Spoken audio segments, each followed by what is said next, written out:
Hey guys, today I'm going to show you how to add categories to a menu in WordPress. From the options at the left, let's click on Appearance right here, or you can hover through it and go to Menus. From here, we have an Add Menu Item section.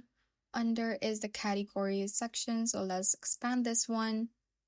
And you can then select a page or a category that you have that you want to add to your menu. For example, this one, and click on Add to Menu right here. And it should now be under the menu structure in here, and you can set the display location to primary navigation and click on Save Menu. After that, you can click on Edit Side at the top left, and as you can see, it is still not in my menu or navigation menu section.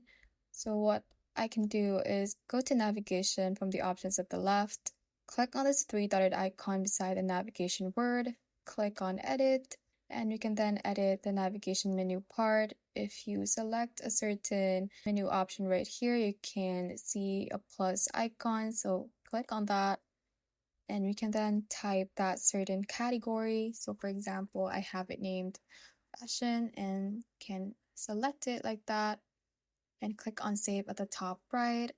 And once we go back to our page, it should now be at the menu navigation at the top. Also, if you didn't know how to add categories to your page, you can go to Posts right here and click on Categories. You can then name your category, add a description, and add a parent category if there is, and click on Add Category right here for you to create a category within your page. Thanks for watching, and if you found this useful, hit that like button and subscribe for more videos like this.